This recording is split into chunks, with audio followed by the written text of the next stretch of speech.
Karnataka special Melkote temple style pulihora చేస్తున్నామండి. Hi friends, విరాజీస్ kitchen స్వాగతం సుస్వాగతం. ఈ రోజు మనం పులిహోర చేస్తున్నామండి. చాలా మంది అడిగారు పులిహోర ఎలా చేయాలక్క చేసి చూపించండి అనేసి. ఆల్రెడీ గొజ్జావుల కిల్లును చేశాను, కాకపోతే ఆ ప్రాసెస్ కంటే ఇంకా ఈజీగా చేసి చూపిస్తున్నానండి. పులిహోర పౌడర్ చేసుకొని అలానే మనం గొజ్జు చేసుకొని నిలువు చేసుకొని కలుపుకునే మరి. అలాగే అండి, మీరు ఇప్పుడు వరలక్ష్మి వ్రతం వస్తుంది కదా, మీ శుక్రవారం ఈజీగా ముందు రోజు ఈ పౌడర్ అంతా ప్రిపేర్ చేసుకున్నంటే పొద్దున్న లేసి రైస్ పెట్టుకొనేసి కలుపుకున్నామంటే ఈజీగా అయిపోతుందండి. అలాగే దేవుడికి నైవేద్యంగా హ్యాపీగా పెట్టి మొక్కోవచ్చండి, అంత బాగుంటుంది. నేను పక్కా కొలతల్లో చేసి చూపిస్తున్నాను.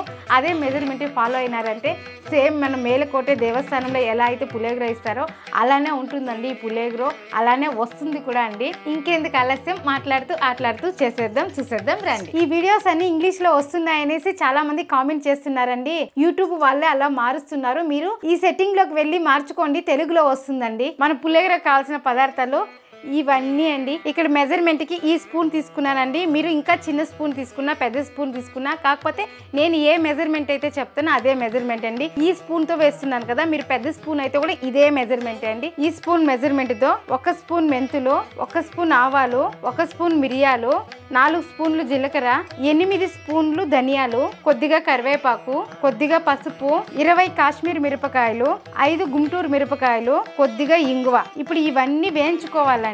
మనం పొద్దున్నే రైస్ పెట్టేసామండి, అన్నం ఇలా కలిపేసినామంటే అన్నం పలపలాని వస్తుంది. అలాగే మన పులిహోర కలిపినా కానీ పలపలాని ఉంటుందండి, ఒకదానికొకటి అతుక్కోకుండా బాగా వస్తుందండి అన్నం అనేది.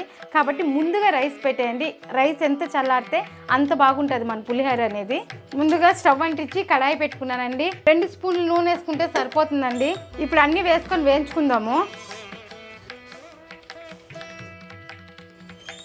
మిరపకాయలు మాత్రం ఇవి కొంచెం వేగినాక వేద్దాం.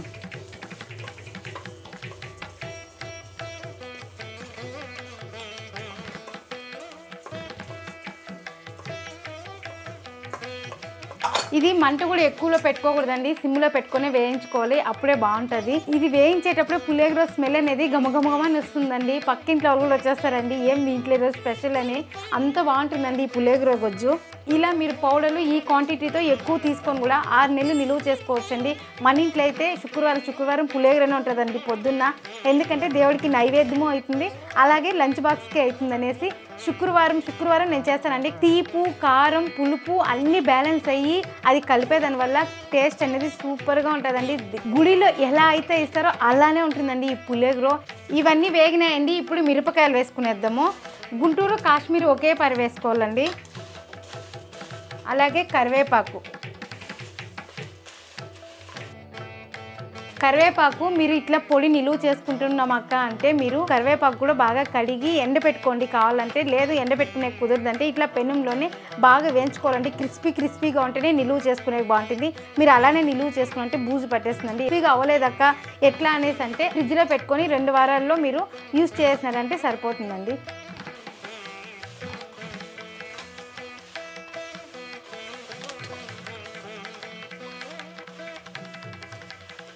మిరపకాయలు కరివేపాకు వేగిన తర్వాత కొద్దిగా పసుపు, అలాగే కొద్దిగా ఇంగువ ఇప్పుడు వేసుకోవాలి, తిరుగుబాతికి వేసుకోవాలండి. దీన్ని ఇలా కొద్దిగా కలుపుకొని స్టవ్ ఆపేస్తున్నామండి.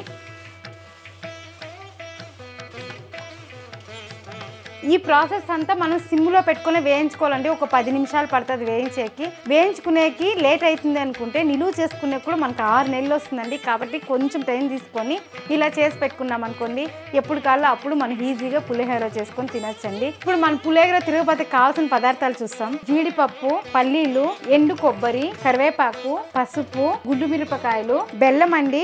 ఇక్కడ బెల్లం వచ్చి ఈ కప్పుతో 1 కప్పు చింతపండు తీసి నానబెట్టేసానండి. ఆ కప్పుతోనే 1/2 కప్పు బెల్లం, చింతపండు, కొద్దిగా ఇంగువ. ఈ వీడియో పూర్తిగా చూడండి. ఈ వీడియో కనుక నచ్చినట్లయితే ఒక్క లైక్ చేయండి, అలానే హైప్ చేయండి. మీరు హైప్ చేసేదాని వల్ల నా వీడియో అనేది చాలా మంది పుష్ చేస్తుందండి. ప్లీజ్ అండి ఒక్క లైక్ చేయండి, అలానే హైప్ చేయండి. చింతపండు కూడా నేను ముందుగానే నానబెట్టేసినానండి, మెత్తగా నానిపోయింది. అలాగే అండి చింతపండు, పాత చింతపండు ఉంటే బాగుంటుందండి, అంటే నల్లగా ఉంటుంది కదండి పోయినసారి చింతపండు, ఆ చింతపండు ఉంటే పులిహోరకి చాలా బాగుంటుందండి. ఇప్పుడు దీన్ని బాగా కలిపేసి ఈ తొక్కంతా తీసేసి ఫిల్టర్ చేసుకునేద్దామండి. గొజ్జుని చేతిలో పట్టినా కానీ ఈ తొక్క అనేది పడిపోతుందండి, కాబట్టి ఫిల్టర్ చేసుకుందాము. గట్టిగా కలుపుకోవాలండి. చింతపండు గొజ్జు కూడా నీళ్ళు ఎక్కువ వేయకూడదు.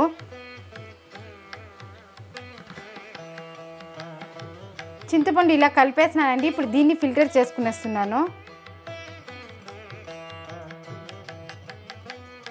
మీరు ఇట్లా చేసేసి కూడా మళ్ళీ కొన్ని నీళ్ళు వేసి కలిపి తీసుకోండి.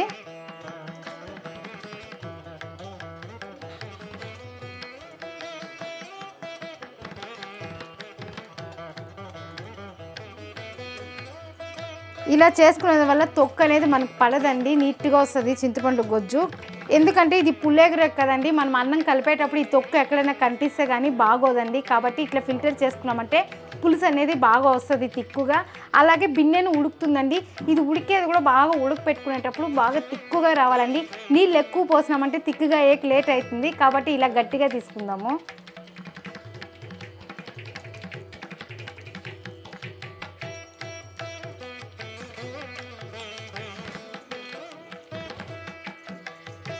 కొద్దిగా నీళ్ళు వేసుకుందాము. బాగా కలిపేసినానండి, దీంతో గొజ్జు ఉంది కాబట్టి దీంతోనే కొద్దిగా నీళ్ళు వేసుకుంటున్నాను. ఇలా కదుపుతా ఉన్నామంటే మన గొజ్జు అనేది క్లీన్గా వచ్చేస్తుంది.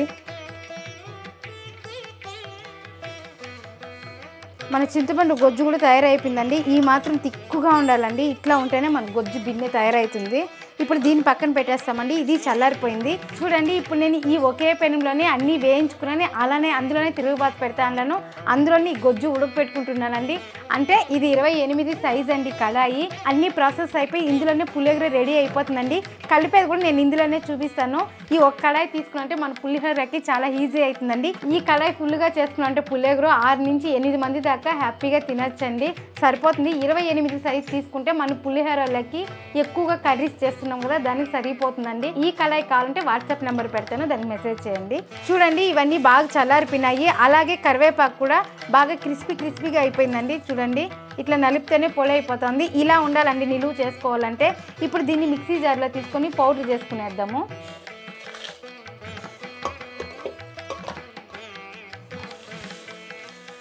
ఇప్పుడు వేయించుకున్న మిరపకాయలు ధనియాలు మిక్సీ జార్కి తీయేసాం కదండి. పెనం అయితే ఖాళీ ఉంది. పోపు పెట్టి దాన్ని ఒక ప్లేట్లో తీసుకొని ఈ గొజ్జు అందులో పోసేసి పెట్టినామంటే ఉడుకుతా ఉంటుందండి. ఆ టైంలో మనం పౌడర్ చేసుకుందాము. ఇదేంది అక్క ఫస్టే పోపు పెట్టేస్తా ఉంది ఏమీ చేయకుండానే అనుకుంటున్నారు. కాకపోతే ఆ టైం సేవ్ అయ్యేది కూడా నేను మీకు చూపిస్తున్నానండి. ఇప్పుడు ఈ పెనం కలగాల్సిన అవసరం లేదండి, ఇందులోనే అట్లనే పోపు పెడదాము.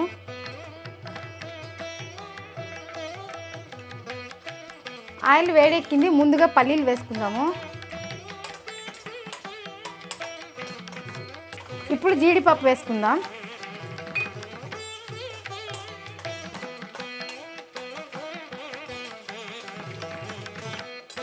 ఈ జీడిపప్పు పల్లీలు వేసినప్పుడు వేయించుకుంటూనే ఉండాలండి, లేకుంటే మాడిపోతుంది. ఈ పులిహోరకి పచ్చని పప్పు ఉద్దిపప్పు వేయరండి అక్కడ గుడిలో, కాబట్టి నేను అలానే చేస్తున్నాను. మీకు కావాలంటే వేసుకోవచ్చండి. చూడండి, ఈ మాత్రం వేగితే సరిపోతుందండి. ఇప్పుడు మిరపకాయలు వేసుకుందాము. అలానే కరివేపాకు,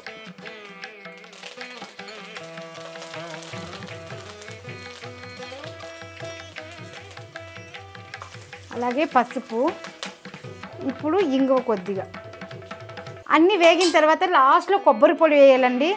ఈ కొబ్బరి పొడి వేస్తేనే స్టవ్ ఆపేయాలి, ఎక్కువ వేయించాల్సిన పని లేదు. ఇప్పుడు దీన్ని ప్లేట్లోకి తీసుకునేద్దాం.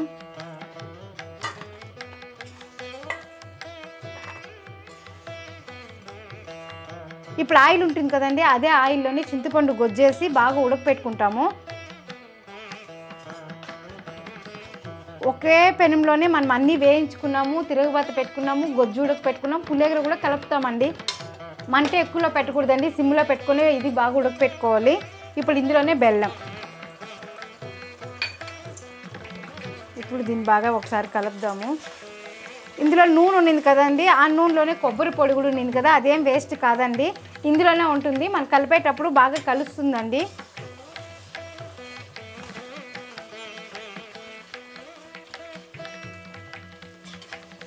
ఇప్పుడు చింతపండు గొజ్జు ఉడుకుతా ఉంటుందండి. ఈ టైంలో మనం ఖాళీగా ఉంటాం కదా, ఆ టైంలో మనం ఈ పౌడర్ చేసుకుందాము.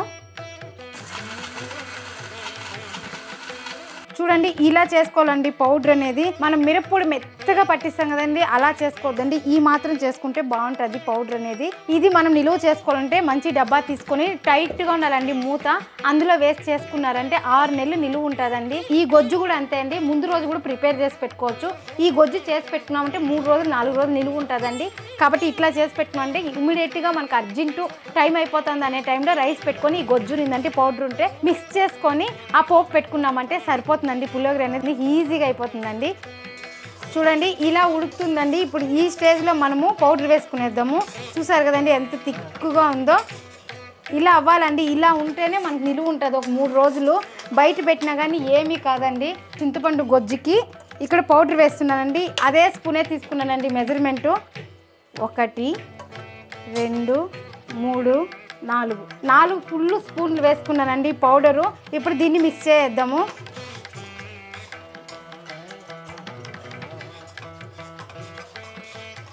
స్టవ్ ఆపేసాను. ఇప్పుడు ఇలా చేసి కానీ మీరు 3 రోజులు నిలువ చేసుకోవచ్చండి. మీరు అన్నం వేసి కలిపేటప్పుడు ఇలా పోపు పెట్టుకునేసినామంటే పులిహోర అనేది ఈజీగా అయిపోతుందండి. ఇంకొకటి చెప్పడం మర్చిపోయినండి, మన పద్మమ్మ గారు మన సబ్స్క్రైబర్ అండి. ఫస్ట్ ఛానల్ మొదలు పెట్టినప్పటి నుంచి అమ్మ ప్రతి ఒక్క వీడియో చూస్తున్నారు, ప్రతి ఒక్క వీడియోకి కామెంట్ చేస్తున్నారు, నన్ను ఎంకరేజ్ చేశారండి. నన్న కన్నా తల్లిలాగా నన్ను చాలా సపోర్ట్ చేశారండి. అమ్మ బెంగళూరుకి వచ్చినప్పుడు నాకు ఫోన్ చేశారండి ఎక్కడ ఉండేది అనేసి. అమ్మ వాళ్ళు కొంచెం దూరంగా ఉన్నారు, నేనే వెళ్ళాను. వెళ్తే అమ్మ ఈ చీర తెచ్చిచ్చారు. అమ్మ చెప్పారు ఈ చీర కట్టుకొని ఒక వీడియో చేయాలి రాజీ అనేసి. కాబట్టి నేను అమ్మ గుర్తుగా ఈరోజు చీర కట్టుకొని ఈ వీడియో చేస్తున్నానండి. ఈ చీర ఎలా ఉందో మీరు కామెంట్లో చెప్పండి. అమ్మ నేను ఫస్ట్ ఛానల్ స్టార్ట్ చేసినప్పుడు నా ఛానల్ ఎవరు చూసారో నాకు ఎవరు కామెంట్ చేస్తారో అనుకున్నానమ్మా. మీరు చాలా ఆదరించారు, నాకు ముందుకు వెళ్ళాలనే సపోర్టు మీ నుంచే నాకు వచ్చిందమ్మా. అమ్మ మీ ఆశీస్సులు ఎల్లప్పుడూ ఉండాలమ్మా. అలాగే మన సబ్స్క్రైబర్ల ఆశీస్సులు కూడా నాకు ఎల్లప్పుడూ ఇలానే ఉండాలి. మంచిగా నన్ను సపోర్ట్ చేస్తున్నారు మన సబ్స్క్రైబర్లు అందరూ. ఇలాగే నన్ను చెయ్యండి, నేను ఇలానే ముందుకు వెళ్తాను. మీ ఆశీర్వాదం అనేది నాకు ఎప్పుడూ ఉండాలి. మీకు అందరికీ నా హృదయపూర్వక నమస్కారాలు. చూడండి ఇలా చేసిన గొజ్జుని మనం ఇలా తీసి కూడా పక్కన పెట్టుకోవచ్చండి. 2-3 రోజులు ఎప్పుడు కావాలో అప్పుడు కలుపుకోవచ్చును. ఇప్పుడు ఇందులో అన్నం వేసుకొని కలుపుకుందాము. అన్నం కూడా అండి నేను ఒక 2 గంటల ముందే నానపెట్టేసానండి. నానపెట్టేసి అందులో కొద్దిగా ఉప్పు వేసాను, అలాగే కొద్దిగా నూనె వేసానండి. పల్లపలాని వచ్చింది అన్నము. ఇప్పుడు ఇందులో రుచికి సరిపోయినంత సాల్ట్ వేస్తున్నాను. ఆల్రెడీ నేను అన్నంలో కొద్దిగా వేసానండి ఉప్పు. అన్నం మిక్స్ చేసుకుందాం బాగా. మన పులిహోర కూడా అండి కలర్ కూడా సూపర్గా ఉంటుందండి. ఇది చింతపండు, నల్ల చింతపండు వేసాం కదండి, అలాగే పౌడరు అంతా కలిసి కలరు బాగుంటుంది, రుచి బాగుంటుందండి. దేవుడికి నైవేద్యంగా ఈరోజు ఆడి శుక్రవారం 2వ వారం అండి, కాబట్టి నేను పులిహోర పెడుతున్నాను. ఈ వీడియో రావడానికి కొంచెం లేట్ అవ్వచ్చు, కాకపోతే ఈరోజు శుక్రవారం అండి. శుక్రవారం అనేసి ప్రసాదంగా చేస్తున్నాను.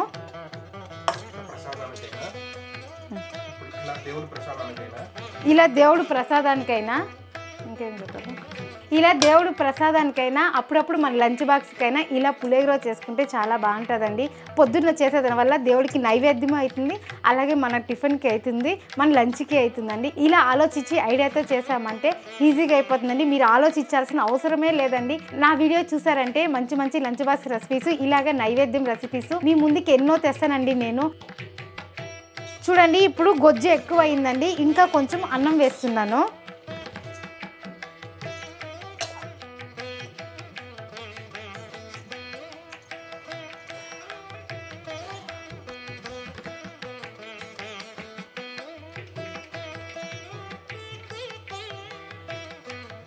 అన్నము కలిపేటప్పుడు కూడా ఇట్లా నలిపి కలపకూడదండి.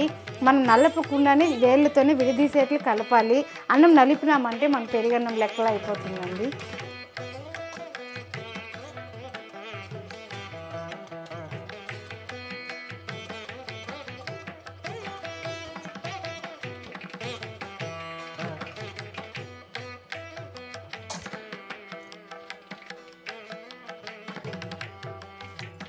ఇలా నెమ్మదిగా కిందని ఇంకా తీసుకుంటూ కలుపుకోవాలండి. చుట్టుపక్కల అలానే తీసుకోవాలి, ఎందుకంటే చుట్టుపక్కల ఉండేది మనం కలపకపోతే అక్కడ పుల్లగా తీగా అలానే ఉండిపోతుందండి.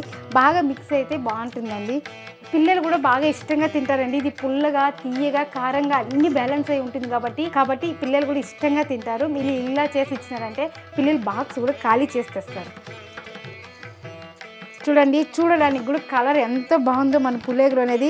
ఇంకా దీనికి చేయాల్సిన డెకరేషన్ కూడా చేయలేదండి, అంటే మన పోపు ఇంకా వేయనే లేదు కదా.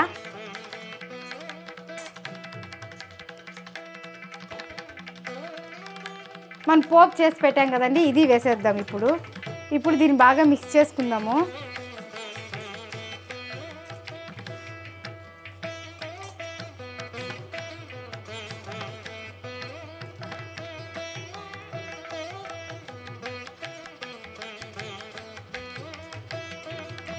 ఇట్లా రౌండ్గా తీసుకుంటూ కలుపుకోవాలండి, కింద ఉండే అన్నం అంతా బాగా కలవాలి కదా.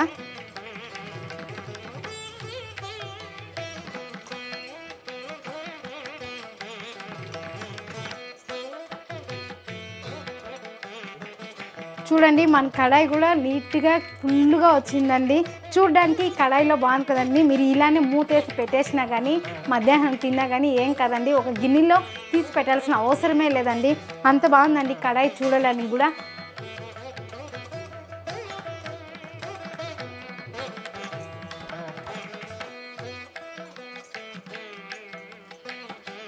కర్ణాటక స్టైలు టెంపుల్ పులిహోర రెడీ అయిపోయిందండి. ఇప్పుడు దేవుడికి నైవేద్యంగా తీసుకుందాము.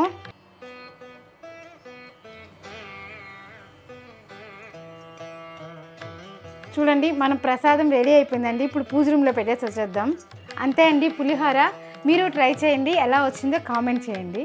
మనం ఏం చేసినా ఫాస్ట్లోను, టేస్ట్లోను, క్వాలిటీలోను ఎందులోనూ రాజీ పడకూడదు. ఎందులో రాజీ పడదు, మీరు రాజీ పడకండి.